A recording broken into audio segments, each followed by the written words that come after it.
So what are we doing? Okay, today we're honing throttle body, linkert throttle body shafts. Honing to get them very nice and smooth. There's before and after.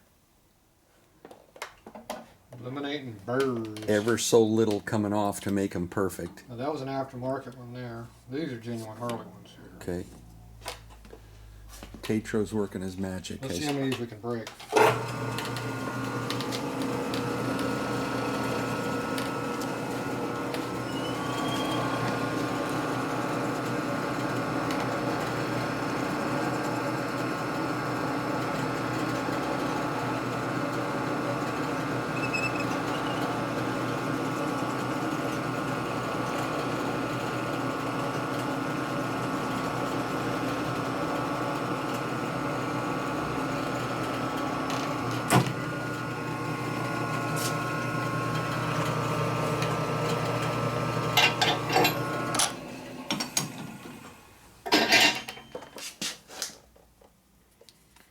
Good as new?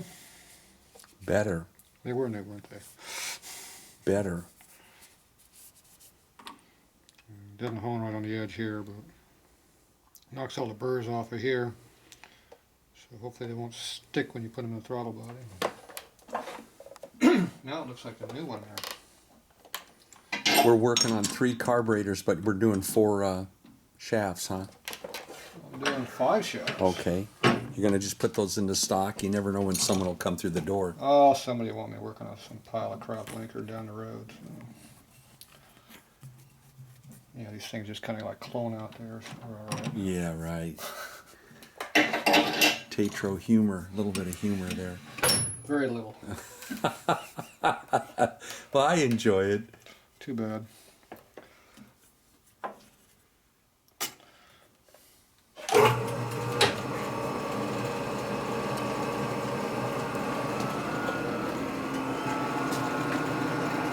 What's a good speed to run that at?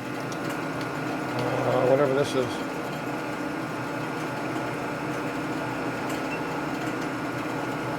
Is the principle the same running a hone at a slower speed or a faster speed? Does the same thing, does it not?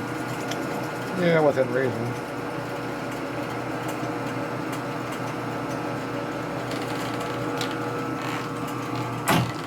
I am in second gear right now. Second gear, okay. Or second pulley in this Okay. case. Because Whatever it that seems is. fast, that's all I was wondering. Oh, I can go faster. Yeah. Usually I go faster. But then you have a tendency to pull it out of your hand if it catches, though, doesn't it? It doesn't matter. It's just going to wad this up anyway. Oh, okay. If this catches, it'll be gone. So Yeah, that's what I was thinking. Even at slow speed, it'd take it away from you. Yeah. See, look at the machine marks in there. Oh, yeah. Yeah. So you couldn't see it. Still, No. you see a big.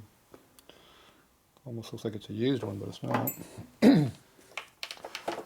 How's the quality repo to Harley, OEM Harley? Like the same as always, junk. Okay. Hasn't changed any. You use that tailstock to use that sort of as a dial indicator to straighten it out, right? Kind of holds it straight. Right. To where you can tighten it. So we don't have to beat on it. No run out. Yeah, almost zero. Look at that. No, I was going to say. Because you're not holding on to much on the other end. Yeah, it's just pressed on the end too. So. Oh, it is. Oh, yeah, I see. Okay. So you can very easily lose Yeah, that too. very easily. A lot of used ones come in and already loose.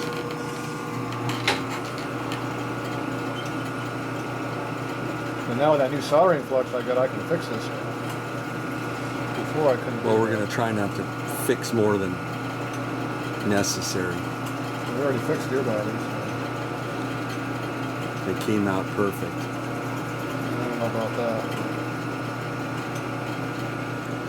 Perfect, wouldn't have to work on it. Yeah, well, nothing's perfect in this world. Got the marks on that one. Junk, we don't need it.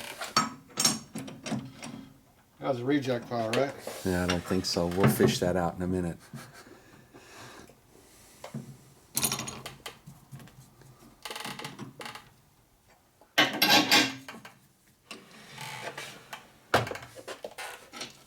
dig it out of the Yeah. wood and metal shavings. You find it? No. I'm not tall enough to Well, look we in can't there. go for it with a magnet. We can't. Nope. Made out of I brass. think it's that shiny brass thing sticking up in the middle. There you go. Resembles this.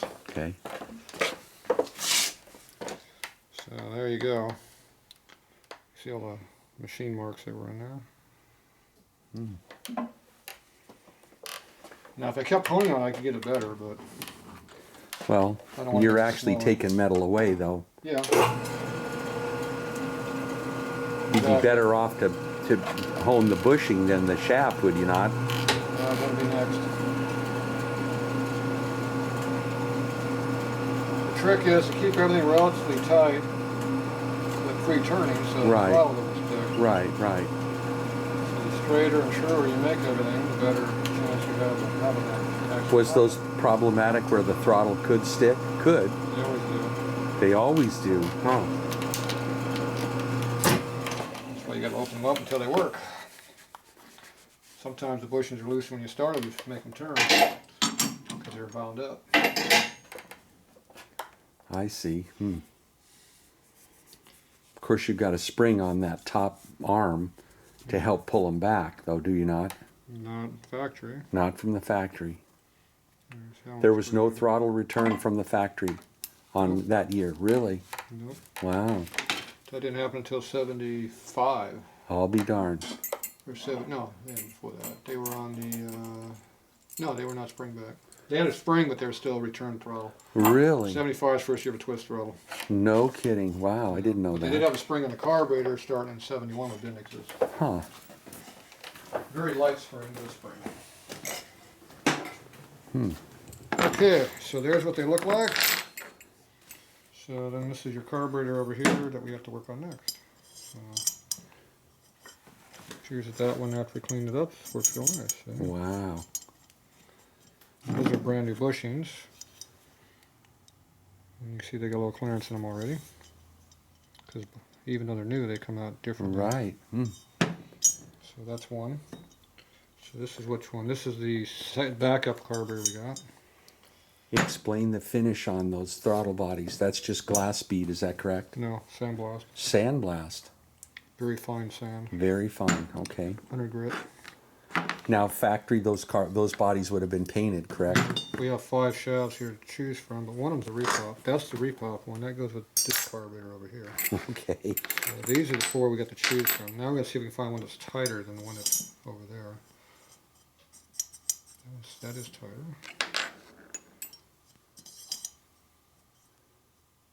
That's, see, it binds a little bit.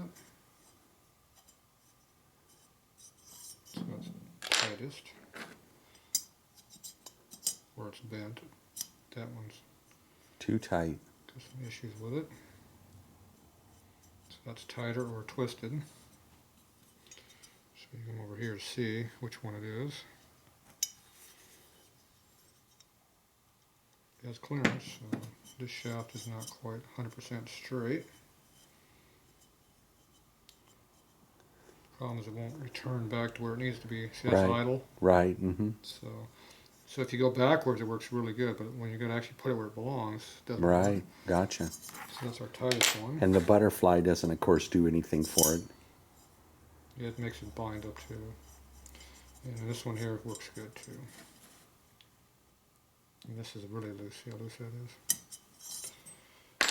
So now if we actually measure these to see what they are, I think we're going to find that that one's loose.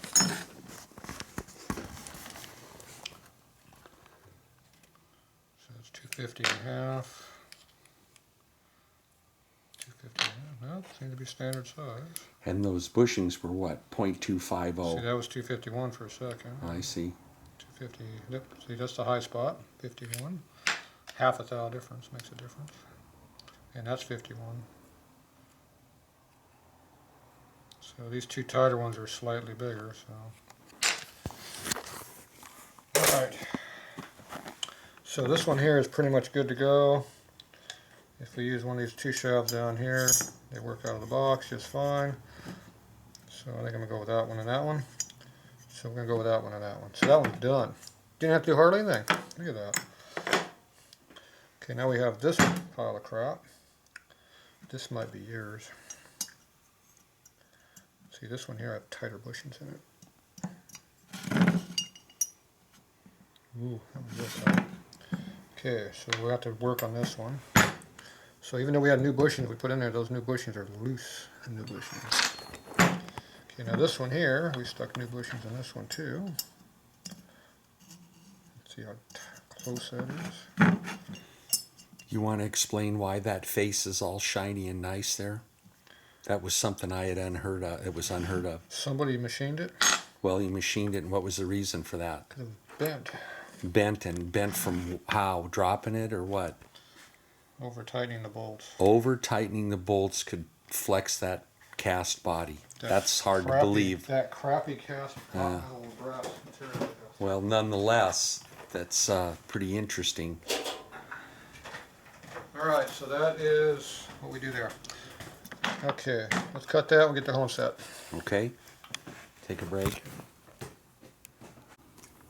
Okay, we're back. Okay, this is a 1/4 inch hand reamer with a starting area. So it gives you some alignment before you start whacking the side of it. And this is a hand reamer because it has a drive for your cat driver. Machine reamers don't have that. So this goes in tight. And you want to line it with the other hole over there. Right. So until it catches over there, it's not aligned yet. Okay, now it's starting to catch that hole.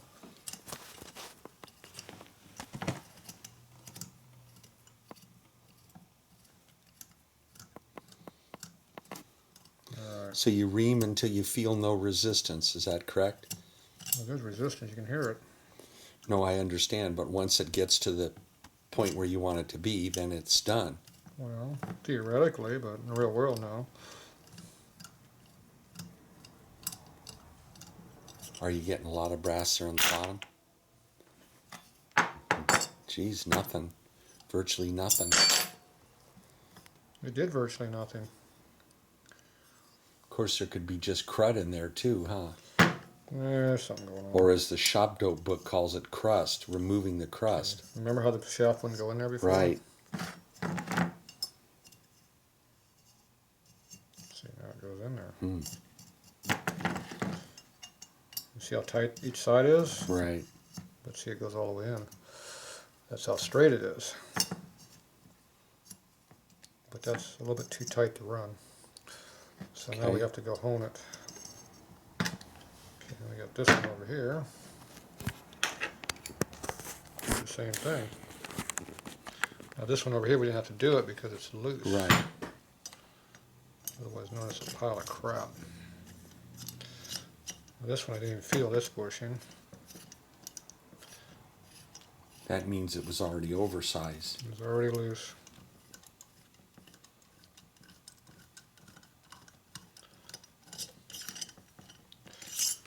These replacement parts are not very precision, so you get what you get.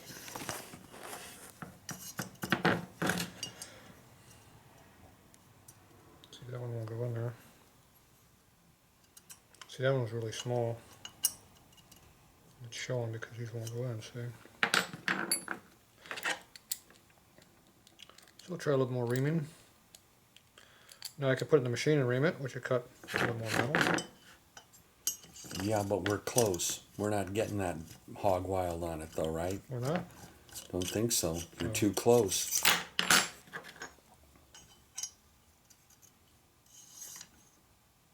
Are those put together with any kind of lube or a little bit of grease on there or anything? Nope. And why not? Because gasoline has own crap in it to lubricate. Okay, just curious. If you're running alcohol, too bad. Okay. Okay, so from these here, we're going to now hone.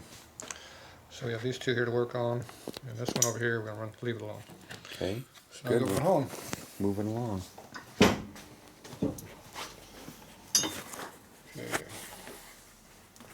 This one doesn't need much. Now the problem we have here is the stone's this wide, and the body is that wide. So if you go back and forth like this, if you notice, where your thumb is, it never gets cut. So that makes the stone go like this. Or more accurately, it's going to have two big flat spots, a high spot, two flats, flat Gotcha. spot. So you actually have to overstroke it which means you go way off the end over here, and you come back this way. Okay. So that's a problem because this is all undersized. So when you go through here, it can go off center like that, and it's not it's not screw anymore.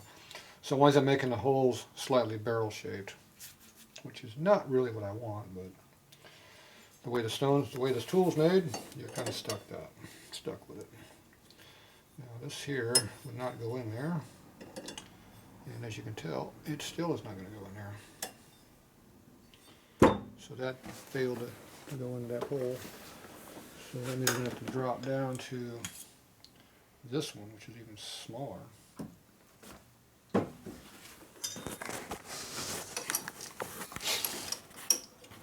So this one is not small enough to go in there. Let's see, let's take the same stone probably. Yep.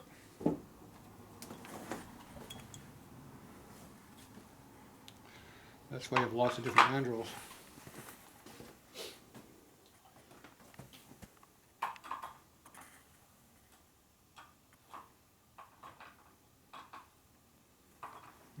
Doesn't go in there either.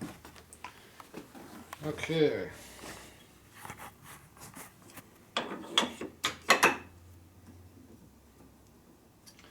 This one has the same problem, it undercuts. It appears it goes in the hole though. Now let's see if it comes up big enough. It does. So this is going to be a problem.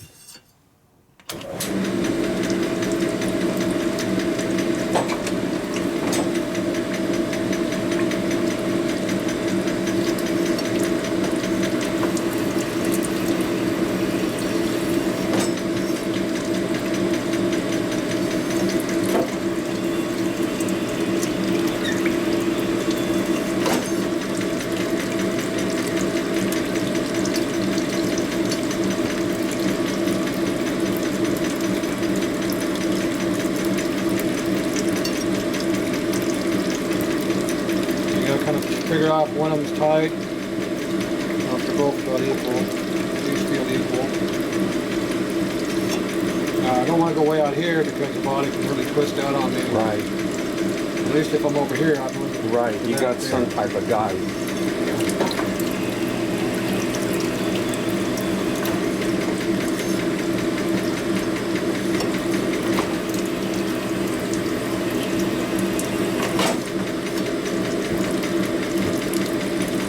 Right now I'm not using this part of the stone, which means it's going to start being a problem here pretty soon.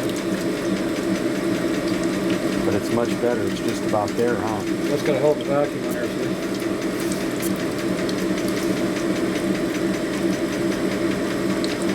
Pretty close to working.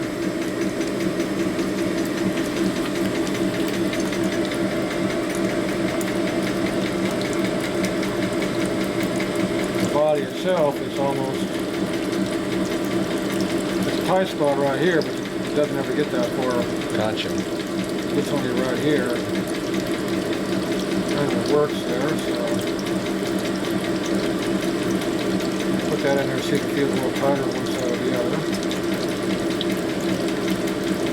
Not really. Now, I know I couldn't hone this side right here, so we'll figure that's slightly bigger, so we can do this one more shot down here.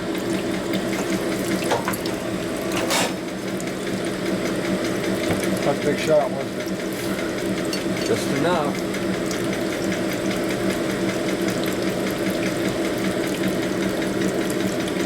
Now it really goes just a little bit further now. Just tight right there, it's almost flat.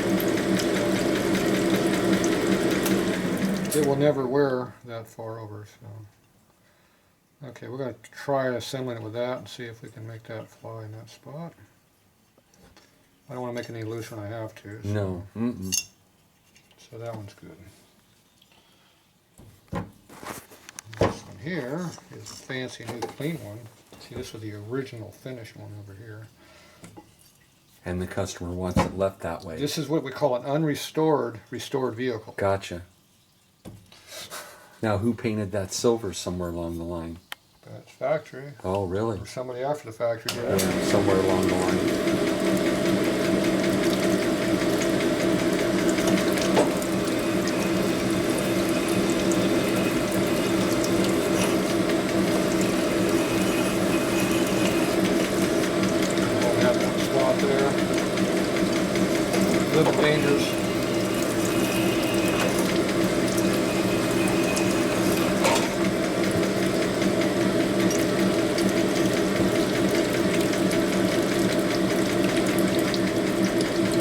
grit in here with my honing, so see it's fairly tight there still. See, this will be tighter. Yeah.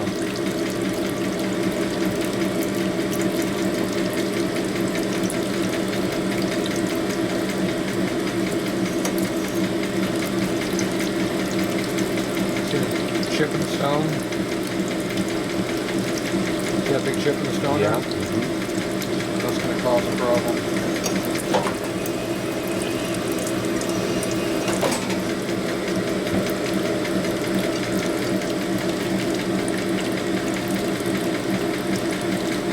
We got a bath over here pretty soon. Turn the oil down. Okay, so that's pretty tight still. That's pretty damn tight there also. Do they feel about equal now? Now this is a trilling sleeve here.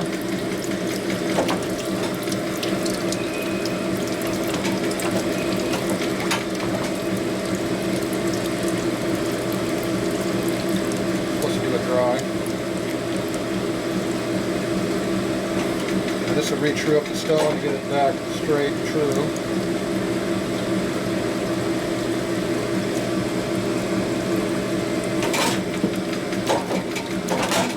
Right now we have a big chip right here where obviously it dug in and chipped it. It wasn't like that when I put it in. Got it. So I'm only going to be using this much of the stone, not this other piece.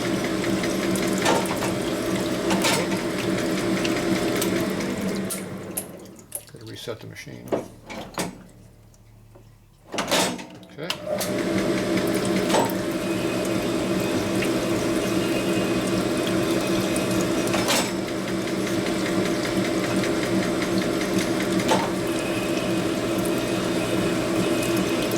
Wobbles around quite a bit. The more of this going on, the more out around the bush it is.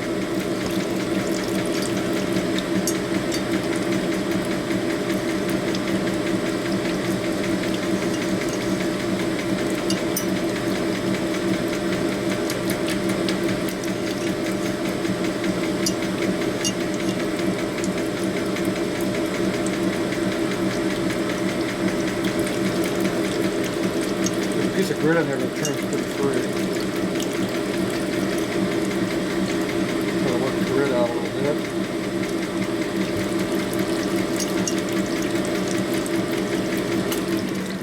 Still feel the grit, but see it's really free right in here. Sure. So that's what you're after. It's not free everywhere, but yeah, that one actually, there it goes. Perfect. The grit out of it. There it goes. The grit's out. Very nice. Okay, now this one over here. I think figure out that one spot where this one's tight. See, I don't know if it's the shaft is out around or tweak in it. See, the bushes are relatively loose, so I don't want to go. I'm gonna leave this alone. So you come back to make it where it goes in a full circle, but Right. But if you never use that area, Yeah. What's academic? Right. you're just going to make it bigger, looser, more worn out. Okay, so that's how you hone these. You can go clean these up. Very We'll come nice. back. All right, turn the light on. Okay, now we're going to work on our spray nozzles, emulsion tubes, whatever you want to call them. Air mixing device. How's that? Okay. Okay, we're going to put some holes in here and then open up some holes. So this is a reproduction one, I think, and this is a genuine Harley one. So they look pretty close. So first thing we do is make sure we find what size hole goes in here. Bigger than that one. So again, though, we're looking for a little better performance out of a stock setup. Is that correct? Yeah, we want to run right.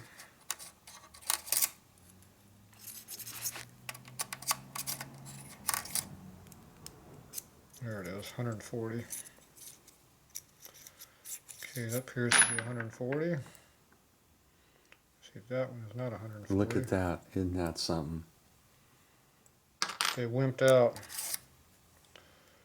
So They made it 136. So you get your carburetor, you buy it reproduced. It looks good, but the naked eye can't see these fine tolerances that are. Well, I don't know what they're supposed to be. All I know this one's 140. Well, but that's stock Harley, you said. And I didn't do anything to it. Well, you're right. And this one's 136. Huh. That needs to have a little work to go through 136. Right, right. It appears to have a tight spot in here. So we'll work on that. So we got two different ones we're going to use. That one and that one. Now the hole size does make a slight difference on how they run too. But it's close enough one side, I think I'll worry about it. Okay, now these holes here need to be opened up to something bigger than whatever they are. They appear to be small. Okay, that was a 46 thousandths hole. So now I'm going to drop down to a 42. There we go, we got action at 42. Appear to have a winner. So that's 42 went in. Try 43. No, that's 43 thousandths. That's the size of that hole. Okay, it appears that they made them the correct size. Correct for somebody, but not me. Okay, so they're 43 thou, and we're going to bump them up to 52.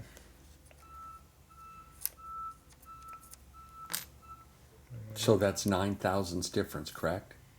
Could be. Okay. Well, I'm just asking. And how'd you come upon the 52? You just know that from past experience? Because that's down from 59 and 63. Okay. The crappier the gas gets, the smaller the holes get. Okay. I gotcha. All right. This is the tuning point when the main jet comes in and how much air is mixed with it. That's why it's called an emulsion circuit. Gotcha. So I try to make one of these holes about equally spaced. So you're adding a hole. I'm going to cheat and use my V-blocks.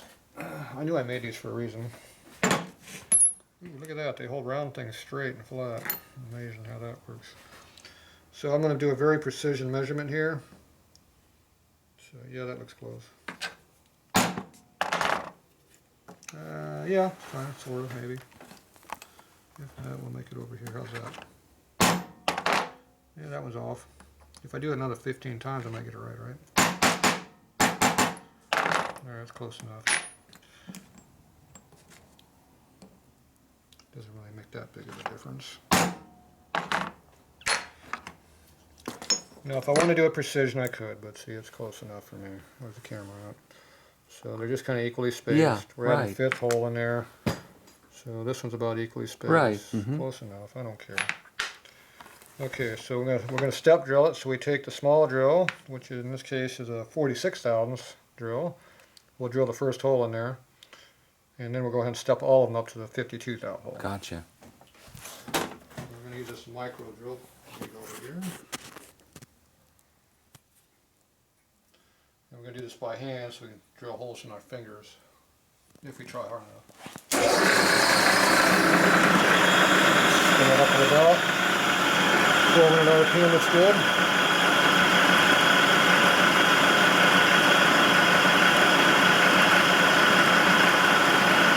Light pressure. Now the hole in it. Wow.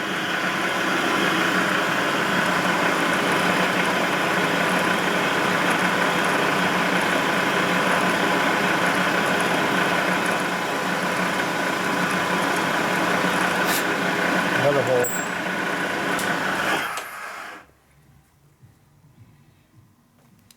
So we put that back. And we move up to our 52 thou. See, here's our numbers right here. These are the drill numbers and these are the hole sizes. What would a guy have in a drill index like that, price-wise? That one probably about $500-600 bucks. $500 or $600. Is that at current price or? Yeah, that's cobalt drills. Yeah, very nice. I've seen them work here. They work great. Yeah. Very nice.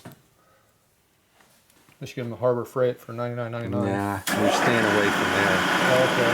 Chinese tools, not so good. See how that dug in there? God, that went quick. Yeah, I didn't like that. It dug in. I don't like it when it digs in like that. Trying to break something. That's a little aggressive on the drilling.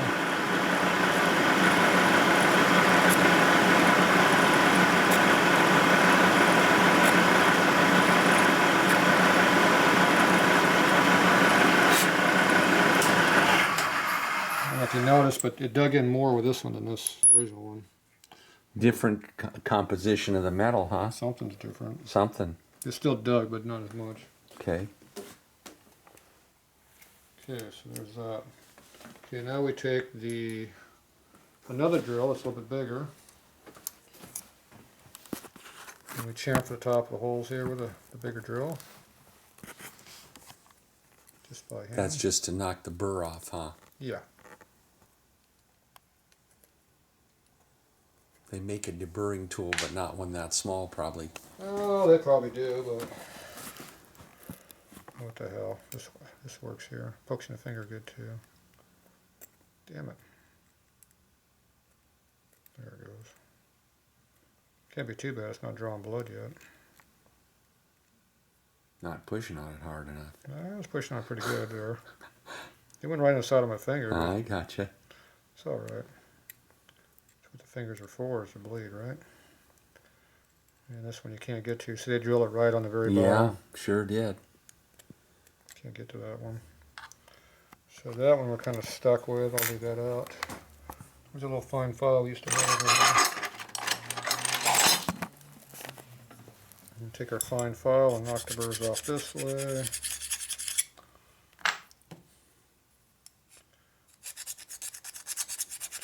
It's all about the little detail work. Yeah, see a little hole right there, see? That's why you held the land speed record. Because I got a hole in my fingers? No, it's the intention to. Now I was going to say hole in your head, but no. There's a big hole in my head. There's a big hole. That's where all the brains fall out. No. You held that record for 20 years, you said. That one. Wow. I got other ones. Got one I got back in 92 or 3 I still got. So you're not new at this game. This isn't your first rodeo. No. Just for any naysayers on the internet that might be wondering. Okay, now we take our drill and we put it on the inside and knock the burrs off on the inside. Gotcha. And then we have to open this up a little bit Gotcha. because it's too small. Too small. So we got to change out our drill chuck.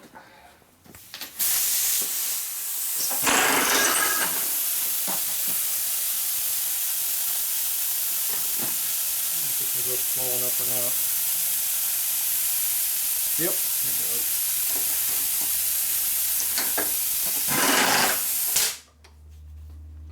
We'll fix that one of these years. Yep. Not today though. I see that. You don't have the right clamp on there. Got more important stuff to do than fix that. Yeah. No, I think a diaphragm's leaking in there, Oh. or a gasket or something. Well, it works just as well unsnapped. It's in the regulator, so. Okay, so this must be the one for the Harley one. No, that's the one that my deburring tool. See, I got too many drills out, I get mixed up. Okay, so now we got this one. Now this one I want to spin it at 1200. We'll slow it down a little bit. About 700.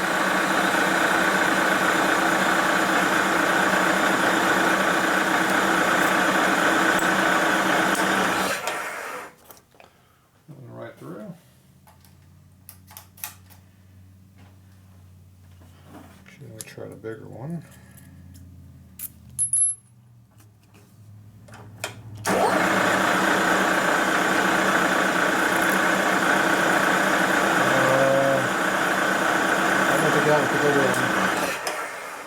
Well, this is a lot bigger than the other one. No, that's bigger. Yeah, that was kind of just floats in there.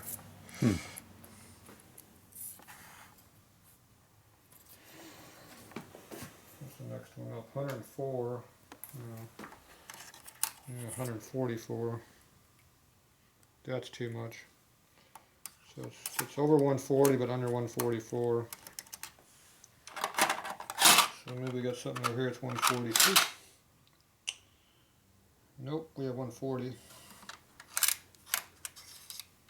Here's a different 140 drill. These appears to be the same. That's why you have all these different drills of different sizes. Alright, so that's it for that one. Now after I do that, I do one more thing I do. I come back and I take that 59 thou drill we used. And just clean them up one more time. No, I didn't use 59, I used 55. What did I use? You know what, I used the wrong drill.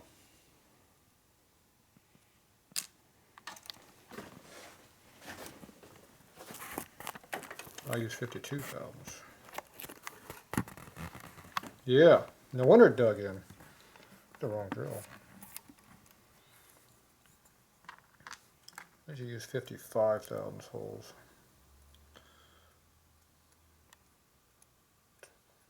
The crappier the motor runs, the smaller the holes you run. And as I recall, I'm using 55. I'll check my notes on that. It's one of them. But anyway, you see how I clean all the holes out. So this one here is the 52 thou holes. So I usually take not the cutting side, but the shank side. And just make sure that they go through. Make sure the holes are 100% cleaned out. This one doesn't want to go in though. That one has a burr on it. Just going to round it through real quick. It didn't quite get the right size in there. There it goes. And it goes in, see? See how tight that is? Yes.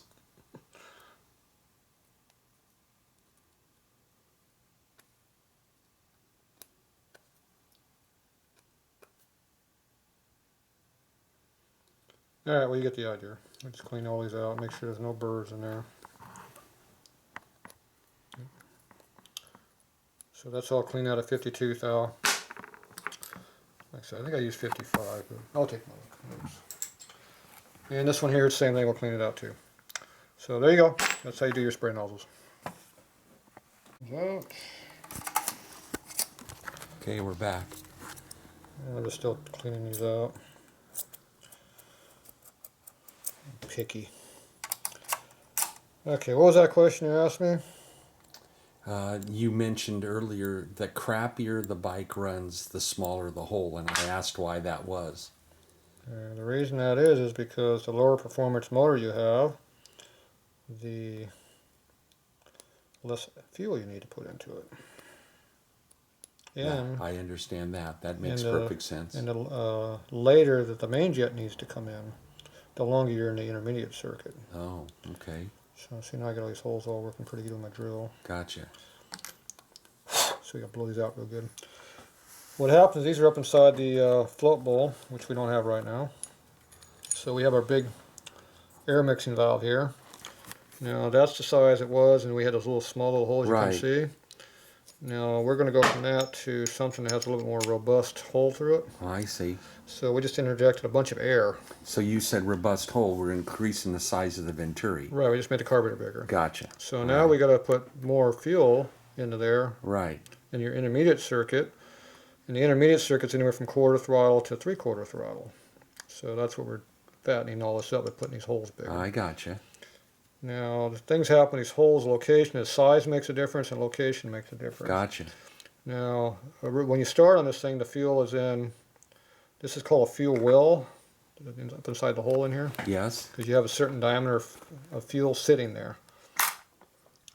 Okay, now the diameter makes a difference because that's how much fuel is available when you first crack the throttle open. Uh-huh. When you have no accelerator pump, that's the amount of fuel that's sitting there waiting to be sucked up. Gotcha. So the bigger that fuel well is, the more fuel is on demand to hit it and go up. So it's kind of like having an accelerator pump if you have a bigger hole in the middle. Gotcha. But if you get too big, then it makes it kind of boggy on a limp motor because the fuel comes in too quick and runs too rich. So there's a trade-off like everything.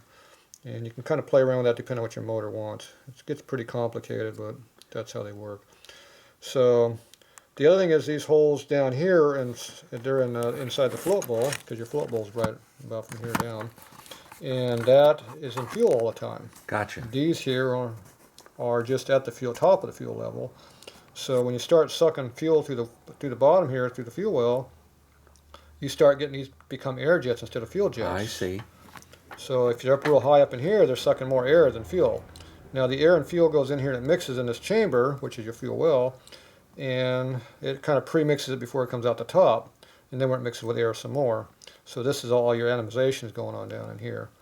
So you want to have a certain amount of air and a certain amount of fuel going in there, and it's adjustable by the size of the hole going up the center, the size of the holes here, and the number of the holes. Okay. And all of this stuff interacts with everything else. And the bigger the venturi is here, the less vacuum you have for the same motor, so it has less draw, and that affects it too. So this one here will have more draw on the small motor than this one will. Because of the size restriction of the venturi. Right, because the velocity is different. Right. So all of this stuff kind of intermixes with each other. So nothing is always the same on anything you do. But overall, this works pretty good for me. 5 holes, this size works fairly decent. Now right now we're at 52 thou. I was kind of a toss up to go 52 or 55. Your motor's pretty much stock, so I'm going to leave it at the small number. If it's a little boggy down there from being too lean, we can go ahead and put bigger holes in it. Okay. We'll just take this back out, open the 4 or 5 holes up, we're good to go. Here's a question for you. That 5th hole that you put in the top, that just gives you a little bit more air. That's fuel initially, and it turns the air pretty quick. Gotcha. So Okay. it has to atomize I the gotcha. fuel. Atomizes it better. And that gives you just that little extra oomph. Right. If the fuel is atomized, it sucks out quicker and easier. Gotcha. So, and you remember you have less velocity, so it just helps. Now, if you get the holes up too high, then it's more air and it's not much fuel. Right. It starts leaning out on you. So at first it helps, and then you get too much, it gets bad. Just like most things, when you get a little bit helps, and then you go too far. Right. Down the hill. You want more and you don't get it, right? Right, then it starts going the other way on you. So that's where we're at on these. I'm going to leave both of these at the smaller size because both of these are going to stock bikes. Cool. And like I said, they can always be opened up. And obviously our fuel that we burn these days is different than old stuff. Back in the old days, I ran 63 thou holes in here. Okay. Then I dropped to 59 thou. So now we're down to 52 on these ones. 55 is maybe where we're going to wind up being, but Okay. we're going to leave these at the 52 thousandths hole. The stock ones were up 43, so we're a lot bigger. Okay. Now, it doesn't sound like much 9 thou, but 9 thou relative to that hole size, Right. that's about a 25-30% increase in fuel volume. Times 5. Yeah, each Plus- hole times the Plus an extra hole. plus an extra hole. I gotcha. So those 4 there added 100% more fuel. That Right. doubled it. And then Right. we put another hole in there. Another 20%. Right, so Right. we've increased the fuel considerably in that mid-range. I gotcha. So it doesn't sound like it made much of a change, but it was big. Now I the next could one, see. the next one we pick up another 3 thou on the hole size. That's more of a minute change, but it adds up. There's 5 holes times 3 thou. That's going to increase our fuel by another probably 5 to 10%. I like it. So it gets, when you get too rich, it becomes a problem too. So these are all things you just kind of play with. Now the M-74B carburetor, that has 5 holes in there, 63 thou. That's what they use. And back in the old days, that was perfect. But nowadays, that's a little bit too big. But they make them all the same as they did in the old days. So those I actually fill the holes up and either put holes on the other side or I'll re-drill the solder. Okay. And I actually make them smaller because they're too big. Unless you're running race gas. If you got race gas in there, it loves that fuel. You probably go, maybe even go bigger than that, 67 thou holes. But this is made for pump gas these days. Now, if you have a lot of alcohol in your gas, you probably need bigger holes because alcohol needs more fuel volume per volume to be the same as gas. So Okay, there now- you go. It's now a if there- rough jetting learning lesson there. Now, if there's any question about the performance factor, view your video of you doing a burnout out front with your 45, correct? There might have been something else done besides carburetor on that bike. Yeah, but these are all the fine things, though, that are involved. It all adds up. It does. Okay, great. Thanks, Keenan. There you go. Yep.